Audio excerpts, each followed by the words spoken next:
£35. Oh, literally so cute. If you just so cool. People actually use these to motorbike in then, I just think it's just a I brand. don't know. I think it's just a brand thing. Cowboy boot pair, which are brown. Texas. So on my way here, I had a sip of Georgie's black Americano with sugar-free syrup, and it tasted like pure toilet water. It tastes like absolute buttholes. Okay, so I feel like I need to defend my poor coffee. First and foremost, an iced Americano with sugar-free syrup is actually not that bad, but I got an extra large, and I feel like because I got an extra large, it was like the water to coffee to syrup ratio was off. It just tasted like if you did a wee and then put coffee in it. I like sipped it and was like silent for like 10 minutes. Me sipping it like, this is so good. Like, oh. So Georgie, you were 3 weeks out yesterday. So 3 weeks out yesterday from my first show of the season. Okay. How are you feeling? Okay, you know, like I've had, as you know, because I tell Mel these things, I've had my wobbles and I've had a few energy dips over the last few weeks, but I think like this, like I need some wood to touch or something, but I for sure feel better now. Like I feel good now. I feel like my energy is really nice, and it's really funny because it's like I'm about to go into that real digging deep phase. It's almost like I'm like, I'm feeling great now, ready for my calories to go down and my cardio to go up, and then I'm just gonna feel rubbish again. But overall, I feel excited. Yeah. So today I've decided that I'm gonna grill Georgie on bodybuilding prep. I'm really excited for this. All of the questions. This is gonna be fun. Interview. I have my Interview laptop. with a vampire. It's very, very serious if I've got my laptop involved. So Georgie, I have written you a list of questions here which I have always been curious about. Now for me, I do follow a lot of like the bodybuilding world. Like I kind of understand the concept of it, but actually there's a few things that like I would love to know just like directly from your perspective. Yeah, I like it. So the first thing I want to know, what actually is bodybuilding prep? How would you describe it? Okay, so we all know what bodybuilding is. So you're standing on stage and you're going to be looking shiny and Shaking tanned ass. and lean, hopefully. So the bodybuilding prep, it is just a cut, right? So we all like diet, cut, whatever you want to call it, calorie deficit. That is what your bodybuilding prep is. I think the reason that maybe through social media and things like that it's been kind of separated into its own category is because of the extent that you take it. So obviously you get very, call it stage lean. You get stage lean, which means you are a really low body fat percentage. Yeah. And the prep itself is intense in terms of it being, there's no off days. There's no, although that being said, I did actually go to a festival in prep. But like, there's, unless it's pre-planned stuff, you know, like really pre-planned. Yeah. And I wouldn't go out to have a Nando's now. I wouldn't go out and have even a milk in my latte if it wasn't something that for, I don't know, it was life or death at this point. And they're usually a little bit longer than maybe we would put through like a client in a cart. Sometimes up to like 24 weeks or so. Yeah, I would say that's the main differences, but really it is just a cart. Like it is just a cart. It is just a diet. You are just on a very, very, very, very, very, very, very strict diet. Yeah. And kind of a question following that. So obviously you are aiming for a certain look. So I assume when you are cutting down, when you're working with your coach, you are every week, rather than like for a lifestyle client, you're looking and saying, right, is the scale gone down? Are they leaner? Is it a case of you're looking for that look? Yeah, that's right. Yeah. So it's kind of like, you'll hear like a lot of bodybuilding coaches say that the first thing they do is look at pictures than anything else, because at the end of the day, it's not about whether I'm happy in my body. It's not about whether I like how I look in the mirror. It's not about whether my scale weight has come down. It's not even about, it isn't nothing to do with any of that. It's about how do you look? Yeah. Very much how do you look? It is like, are you flat? Are you lean? Are you looking watery? Is she looking fluffy? Then the other data just supports that. So obviously we have a target stage weight for me based upon my stage weight last year. So my target stage weight at the moment is 58 kg. Last year I reached 56 kg on my show day, which is not a realistic like weight for me at my height. But that's just because you're like super depleted. You've been fed only with like light carbs, you've not got any food in you, all this kind of stuff, your water has been depleted, all of these things. So we're looking at 58 kg for me. So my coach will use that as a target. But if I look ready at 60 kg, that's fine. It's all about looks. We're just looking at how's she looking. Is she looking lean? Am I looking lean? Am I looking, pumped? All of this stuff. And your stage weight is basically heavier this year because you've got an ass now. Because I got an ass. Because I grew one. Georgie grew a booty this year. I actually really did. I really did. And I was really, really impressed with myself that within a period of, from October was when probably my reverse realistically turned into maintenance. So I went from doing my show in August, then I held my weight for my wedding, then I reversed properly, and probably from about October onwards was when I was realistically building. From there until March, to have grown that much tissue was good. And I hope it's enough. It will be. It will be. What I'm interested in actually is, when was the decision made to compete and why? So this will be your second year of competing. When did you make that goal in your head, and when did you take the step to be like, I am ready to do that? So for me, it's been something that's been on my radar since before I was actually really a gym girl. And I think it's because I've got that element in me of, when you want to be good at something, you want to be the best at something. Like, I didn't want to go to the gym. I wanted to be the person that's like, I know exactly what I'm doing in the gym. And it's like probably led me to becoming a coach in the first place. So I remember back in 2019 in some office job that I lasted about 6 months in or something. And just before COVID, I sat next to my boss at the time and I was like, yeah, I'd really like to go on stage one day. Bearing in mind I was like, at a local leisure centre gym and probably not making it there for 3 times out of 4. But that's the first time that I remember being like, yeah, I want to do that. And I remember him being like, yeah, one of my friends does it. And then I was like, oh, back in my box. I was like, oh, you actually know what you're talking about. So it's always been on my radar, but when I very seriously wanted to do it, I did a photo shoot prep first. I got myself a coach. I actually had 2 coaches before I did my first photo shoot prep. I did a photo shoot prep, and then I moved on to finding a coach that has had bodybuilders on stage before, so that they have that experience and they could guide me. And the idea was that this year, being 2026, was supposed to be my first year competing in bikini. And then at the beginning of last year, they brought out the fit model category. And it was like, I went to a in-person check-in with my coach, and she was like, if you want to do bikini, it'll have to be next year for growth. She was like, if you want to do fit model, I'll put you in it this year. And I was like, went away from that day, and I remember the next day in the gym walking over to Callum and being like, I think I should just do it. So I went for it. And I went for it, and I went for that first year of fit model, which I'm so glad I did, being one of, not only was I one of the first overall winners of fit model in its first year, I was also the first ever overall fit model winner at the Lincoln Samson Dowder show, which is really cool. And then it was always a given after that first show that I was like, I've got more in me, especially after winning it. I was like, I need to do more. I love the fit model category. It's beautiful, isn't it? Like, oh my god, the girls. Every time I see their bodies, I'm like, oh, I love the length of it. Like the long, even the short girls are like long. Does that make sense?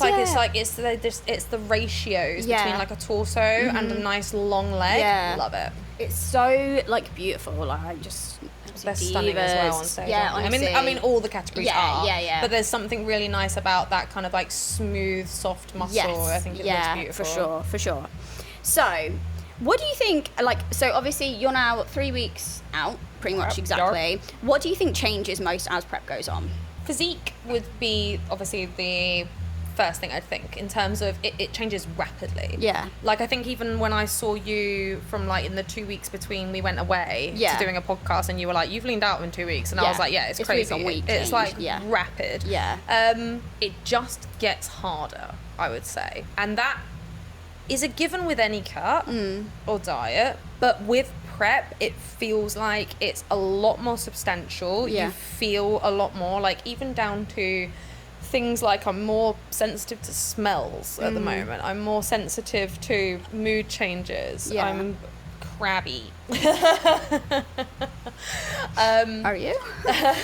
I'm so crabby. I'm fighting a bit of insomnia. Yeah. And it's just everything's starting to get a little bit harder. You're starting to get brain fog. I'm starting to like. Is that the things. leanness, or is that the leanness and a bit of the pressure of the dead? Because a normal cut doesn't have the deadline, right? Yeah, of course. Yeah, I probably.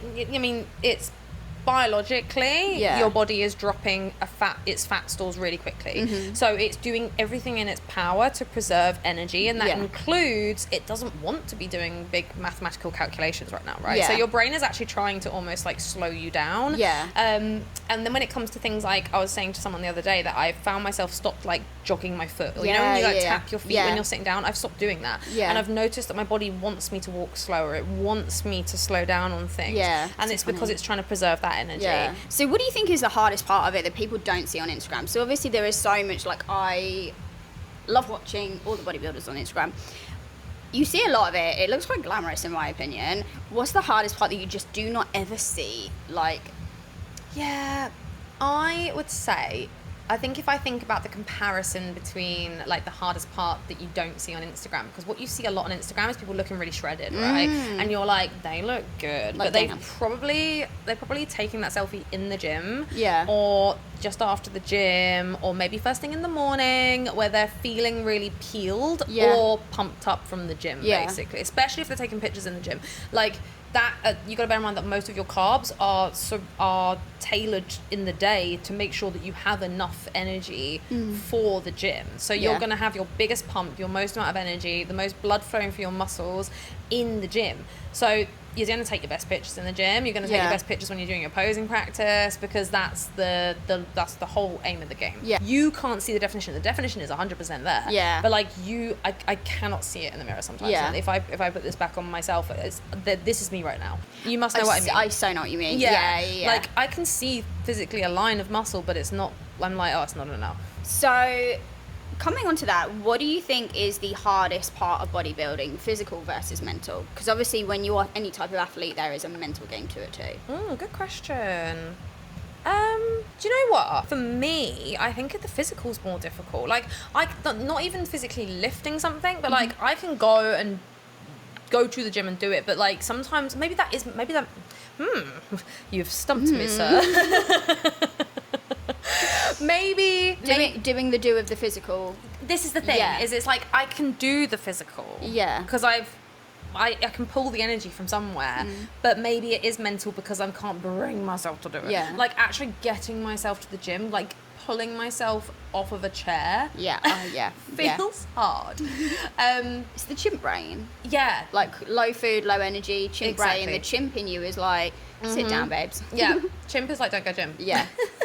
And then human is like, go gym. Go gym, you're being a lazy bee. Because I think you are quite like mentally really quite a strong person. So I think it's not mental as in like mental mood wise, but I think it might be mental as in like you're pushing. And I think when you get later on in prep, it's every decision you make is overcoming your own brain. Because your own brain is like, go, we need to eat more, go, we need to sit down more, we need to lay down, we want to go for a nap. And actually it's being able to like just take 5 minutes and being like, okay, brain, we aren't going to do that though. Like, and it's that conversation, like self-conversation. So what kind of mindset do you think you need to stick to prep? And do you see it often, twofold question, where you think you look at somebody and think you could prep and you could build really well, like you have got what it takes, for example? Yeah, this is a really interesting one actually, because I was actually listening to a podcast the other day where a bodybuilding coach was saying about how you should never say to someone you would make a good competitor. And I actually really disagree. I don't know whether I get why you shouldn't, because you shouldn't necessarily encourage people to go down a route of like a really extreme sport, like that's kind of why they're saying it. And I do agree with that. I don't think any coach should ever pressure someone into anything, but I see a lot of my clients that have an incredible mindset, that have incredible tolerance to cutting, incredible resilience to things that they overcome in their daily lives, their jobs, their kids. And I think to myself, like, you would be able to do this. In fact, didn't we even have this conversation and you were like, oh, I don't know how you do it. And I'm like, no, you could. Like, I'm like, you absolutely could. And this is the thing. And I think if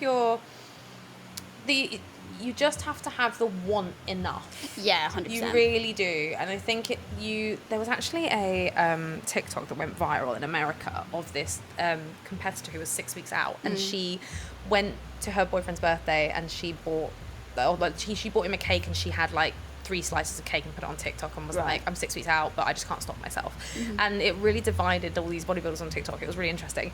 And lots of them were like, well, you shouldn't be a competitor then if you can't control that urge. Like, this isn't just a diet, you're doing it for the sport. Yeah. And it's a really interesting probably subject on its own accord in that sense, because I find it that, yes, you need to have the mindset of, I want this, so therefore nothing will get in my way. Yeah.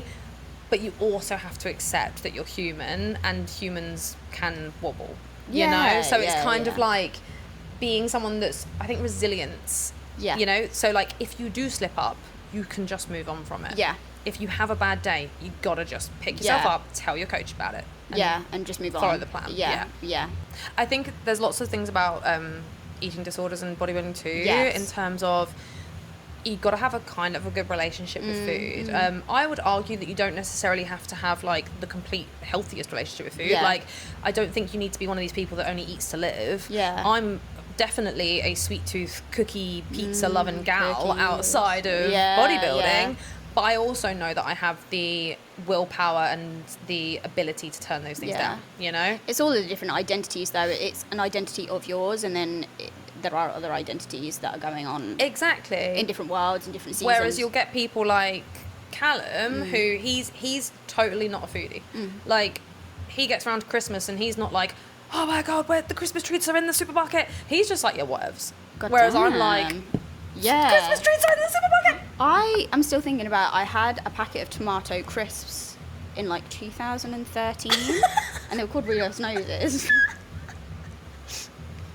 And they were nice. And I'm still thinking about them.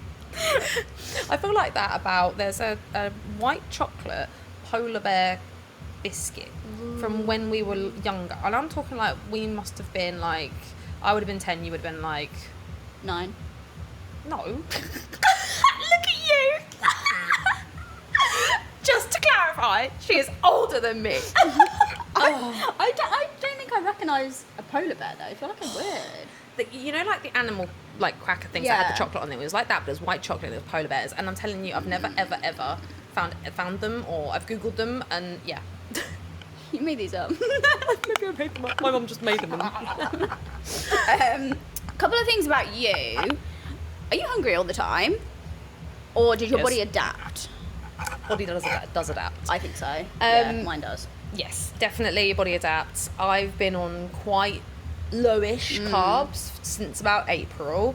And when I first went down to them, I was like, hungry. I am hungry. I don't know how I'm going to do this all the way until August. Yeah. And now, I literally put on my check-in today to my coach that I was like, I'm actually not that hungry, so you can reduce my calories if you need to. Regret. I know, I'm like, saxophones get louder. Yeah. I think is it hunger?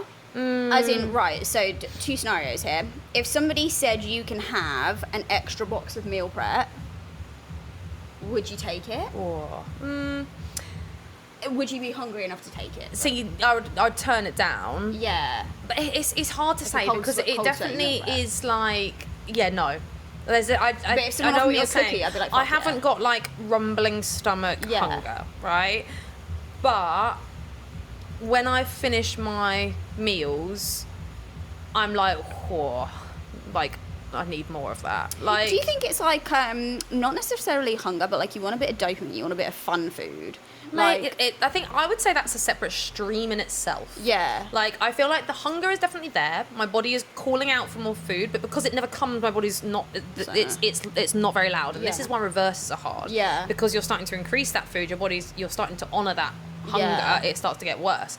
But right now, it's so suppressed that I know it's there and I can feel it after I finish my meal, but I can distract myself quite quickly and move on with my day, right? Yeah. Whereas the separate stream of that is, God, do I want a pizza, or God, do I want like a cookie or whatever. But that's definitely more of like a dopamine hit. So how does your training change as you get leaner? So It doesn't. Yeah. Training will stay exactly the same because essentially what builds the muscle keeps the muscle. So the whole idea is to keep everything pretty much the same. I would say the only caveat to that is if you start to notice anything that's like potentially injury prone, but then you shouldn't really have that in your program anyway, right? But maybe I would say I've had like a couple of tweaks. So I've gone from doing like cable abductions to now just doing seated abductions twice a week, because at this point we're not necessarily looking for variation to be hitting stabilization muscles and things. We are just looking to be keeping that muscle there. So if it means that I can get the work done rather than avoiding it, or maybe even going too light and mentally not pushing myself, it's better that I do something that's seated, and then I can push myself, and I know that I'm hitting that glute med. And have any of your lifts gone down? I was saying this the other day actually, I would say my hip thrusts have. Other than that, it's more so reps that have taken the hip. But it comes and goes. It's almost like I'm maintaining across like a few months at this point. I do think as well with things like that, it is as well that mindset. The chimp is like, you can't lift that much. You probably can. Yeah. It just 100%. Depends how loud that chimp is. I definitely, my first like prep, so my first photo shoot prep, I treated it like it was a bodybuilding prep. I was like really, really adamant that I wanted to treat it like that.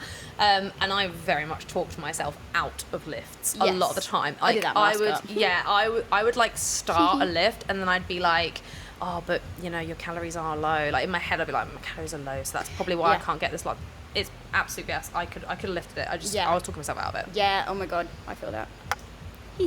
So what do you think is the biggest misconception people have had about your eating during prep? I think a lot of the time, do you know, this is a really interesting question. There's a couple of things I could answer here, but I actually find that for me, the biggest misconception is actually not that people think that I'm not eating enough, but people go, you're eating again? Oh, wow. Or they go, what's your calories? And they go, oh, that's not that bad. And I'm like, like dying inside. Like, and I think it's because people don't realise that, yes, I'm eating again because I'm eating 6 to 7 times a day to keep my energy up, right? Yeah. Or it looks like I'm eating a lot because maybe, I don't know, maybe they're not eating a lot. Do you know what I mean? Like maybe their diets aren't great or whatever. And Whole equally Foods so look more. Yes, they do. The Whole Foods look more. Exactly. People see a lot of veg or they see cauliflower rice and they're like, wow, you get to eat all that. And I'm like, it's not rice, babe. What do you think you've had to sacrifice so far in your prep? I've had to sacrifice a little bit of like being able to pour myself into other people, because especially being a coach, I've had to make sure that my utmost priority, to be fair, always is 13 and then my bodybuilding prep. Because of that, I pour a lot into my clients, then I'm pouring a lot into my own cup because I have to, and I have to put a lot of energy in these areas, and therefore I feel like I don't have a lot of time for like socializing outside of that. Whereas, and we all know what it's like living a busy life anyway, that it's difficult sometimes to find time for yourself, for your work, for all of these things, and socializing.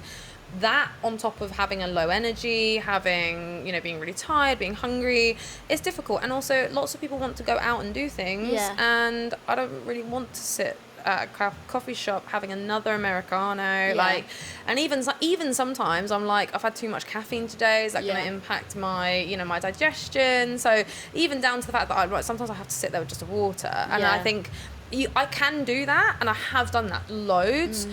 But it gets to a point, especially towards the back end of it, that I just have to shut myself away like a little bit of a hermit. But thankfully, my friends do all understand that, and my family do too.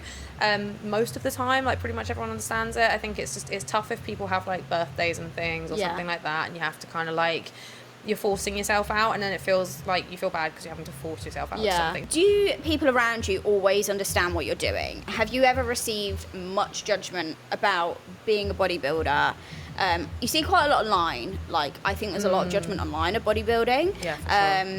But obviously in real life it's very different.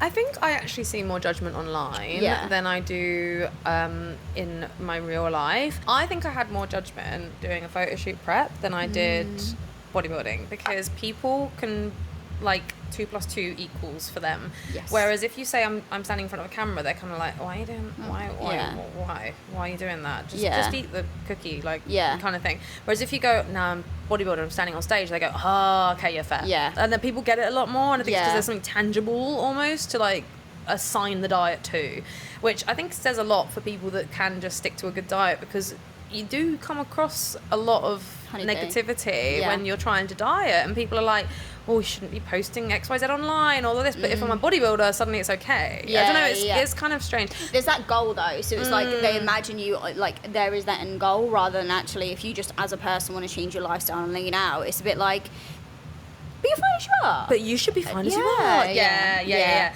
And you see this is why I think it's actually easier bodybuilding, because people go, it's because she's a bodybuilder. Whereas if I was like, I just really want to lose like 5 kg, people are like, no, you should love yourself how you are. It's strange. It's a good subject, that though. Yeah, I so get you. So coming on to that, like, separate question, when you meet new people and you explain it, how do you find like explaining it to people?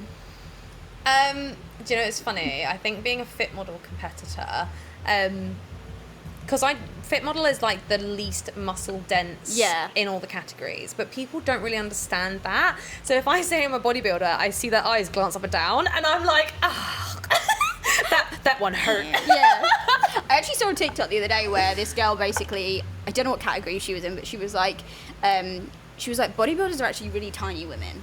Yeah. She's like, we're all actually, if you see it, she was like, when you look online and we're like all juiced up and we're all oily and we're all, you know, pumped up carbs, she was like, we look pretty big, but you meet us in real life and we're kind of small because we're all really lean. Exactly. And I think there is a misconception that you're going to be this big, have you seen like the Hello Kitty that's like got loads of muscles, it has like an actual man body? Yes. You imagine that? Yeah, I know, I totally think that's the thing, is people are expecting me to look like an open bodybuilder or something, and I'm like a man's body. They expect a male body with a female head on it, but it looks so different on women, and like when you actually see bodybuilding women in real life, it's like, especially being natural, like, I think it's like natural bodybuilding is actually kind of small, like unless you've been doing it for years, it takes years and years and years and years, like I'm talking tens of years for people to get to a big muscle mass as a female naturally. So even though I've been probably in and out of the gym for about 5 years, bodybuilding for let's say 3 of them, I'm still small, you know, very small. But actually, like, I think you've got quite a lot of muscle mass, but it's one of those things, like when you are super lean as well, depends where it is as well. That's what I mean. Like, that's it, exactly. Like, it's so dependent, but actually it depends on the category as well, because that's the thing, is that people are like, well, where's your six-pack? And it's like, well, I don't want a chiseled six-pack in fit model, you know, you want to have some definition, but they don't want to see absolutely busting abs, you know. So yeah, for sure. We're on stage day. What is going through your head when you imagine stepping on stage? Close your eyes. Let's think. Oh, I'm scared. Sometimes I imagine on the treadmill. What is happening in my mind? Well, hopefully not what happened last year, where I totally was telling myself, like, you failed, this is awful, you look awful, this is so embarrassing, all your family and friends are going to be so embarrassed watching you, and it was horrid. I was horrid to myself. So not that. No. That's not happening this year. Hell no. I'm going to be cool, calm, collected, and I'm just going to enjoy it. This is something that I think I've had to remind myself of often, is, and it sounds really cliche, but I actually do need to actually just soak it all in and really enjoy it and be like, wow, I might never be on a stage this big again. Like, especially if I'm doing my Romanian show and I'm abroad, like, you know, this is so fun to do, what a privilege it is to do.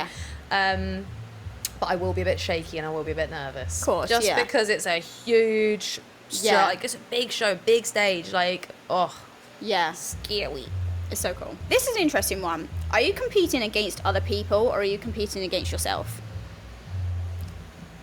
I feel like the bodybuilding world wants you to, you know, like the Instagram world wants me to say myself, but it's not, it's other people. Real. I'll be real. I want to compete. I'm competing against everyone else up there. Like, it's competitive sport. Like, of course, do I want to beat my version of me from last year? Yeah. You already have, right? Yeah, this is the thing. Like, great. I think I improve year on year anyway, though, so I'm pretty confident with that. I want to beat the girls on stage. So, what does success look like to you this season? Winning. she sinks into the mic. Yeah. Winning. No, but do you know what? It's a really good question, because what does success look like for me in bodybuilding? Success looks like for me coming away from this season, no matter how long my season is, where I stop it, what shows I do, that I've enjoyed it. My health is good. I haven't totally screwed up my hormones, which I won't have. No. And I've had a good time. Yeah. That truly is a success. And Yeah. as long as I get some good stage picks too, because if they're all awful, then Yeah. it's not a success. Yeah. So, do you think people romanticize prep without understanding what it really is and what it really costs for your body? Definitely. Yeah. Absolutely. I think people, like I said, see on Instagram shredded bodies, and also like stepping on stage and being able to call yourself a bodybuilder, and people go, oh, I want to be able to do that. And Yeah. don't get me wrong, that was probably me at one point too, especially like, old Georgie sitting in that office being like, yeah, I think I'll do that one day. Here we are. But it's something that you have to actually realise that it's yes, there's a tolerance that your body can only take so much. Your mind can only take so much. Your mind can only take so much when you get super, super lean and everyone's always complimenting you on how shredded you look, and then you have to gain body fat afterwards, and it's a mental toll on doing that, and everyone suffers with this, I saw Kenzie Vance. She made a TikTok the other day that basically said, by the way, your off-season body is just your body. Yes. That's what your body would look like if you weren't a bodybuilder. I think I saw that as well. Yeah, and I was yeah. like, you know what, fair play. Yeah. Like, that's exactly it. And she was like, you all get the flowers when you're lean and you're in your tiny bikini. She was like, that's not your real body, though. No. You know why that's hard for people to grasp is because we think that we see people that do stay that lean, but we don't. You're looking at girls that just have more muscle. Yeah. So in their off seasons, they probably have a decent amount of fat on them, but because their muscle is pushing through, because they have more muscle density, they carry it better. Is there ever a point where being healthy and being stage lean become two different things? Yes. Absolutely two different things, right? So being stage lean is not healthy. Yeah. And I think people hear this often, and like I was just saying, is like people hear or they think that they see people that are stage lean milling about in normal life. They're not. They're not stage lean. They might just be carrying more muscle. They might look leaner. That's fine.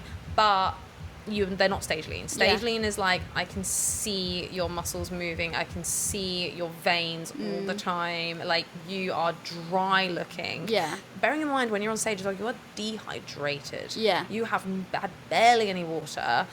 Probably 250 mil, 500 mil max maybe, unless someone's water loading. But you're dehydrated, you're pumped full of like sugars and carbs, and it's just so unhealthy in that day, let alone in the lead up to it of being on low carbs. And like I say, if you're starting to impact your sleep and you're getting brain fog, then that's some serious metrics of your health that are starting to warn you of things. So definitely not healthy, and that is why a good coach will always say to you, you have to reverse out really well afterwards. They won't just let you leave. You can't just step on stage and then be like, hey, I'm done now with coaching. Like, no way. You need to pack on a couple of pounds of fat after, and probably in quite quick succession, because you need to get your hormones in a good place. You need to get your body functioning healthily again if you've taken it to stage lean. Yeah, fair enough.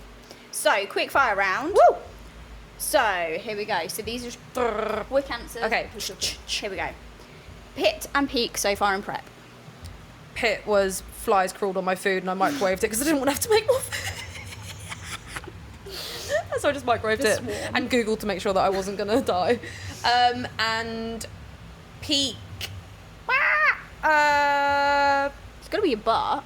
Yeah, let's go with butt. Let's go with the fact that my butt has stayed. Yeah. It wasn't just all fat mass. Yeah. Yeah, take that one. Would you choose a drop in overall calories or increased cardio? Yeah, I'd rather the calories drop. Yeah, I'd rather the calories drop. Yeah, for sure. I'd rather the calories drop. Just give me my time back. Post-show meal. Oh, pizza of any shape and form. Although, to be fair, if it's like at home, a Papa John's. But if I'm going out, like a nice Italian, like a big thick crust on it. Do you like the garlic sauce? Ew, I think you do. I do. I love this. But there's special garlic. Ew, you're nasty. They're like garlic butter sauce. Yeah. Do you Vegan believe... as well, by the way. Is it? Yeah. Which makes it even more creepy that it's like that creamy and it's vegan. But I mean, I love it. Yeah, it's the creaminess of it. Do you believe that you need to have a good relationship with food to bodybuild? Yes. We kind of covered this in it. Yes, Yeah. I do believe that. But I don't think you need to be as, like, you don't have to hate food. Yeah. You know? Yeah. Reverse is harder than prep. Mentally, yes. Physically, no. Do you have intrinsic or extrinsic motivation to win? Oh, good one. I mean, it's intrinsic. It's intrinsic. It is within. It's me. Yeah. Like, it's me competing. It's not me competing with my former self. It's me doing this for me. Yeah. But there is a little bit of extrinsic, you know. It's like, of course I want to, you know, show up and inspire people and be like, hey, I won. But if you don't, it's kind of like that's not the be all and end all. So it's mostly for me. Final question: if you could choose a body part, big delts or big glutes? Big glutes. I'd go big delts. Really? Men's physique. Yeah. Glutes, because they're also harder to grow, right? They are, yeah, my delts. So if I can wish something, I'll take the hardest thing. Yeah, yes, yeah. And that is all the questions. That was really fun. Yeah? Yeah, I really enjoyed that. Thank you. And that is Georgie. That's me. Wish me luck, guys. Good luck. There we go.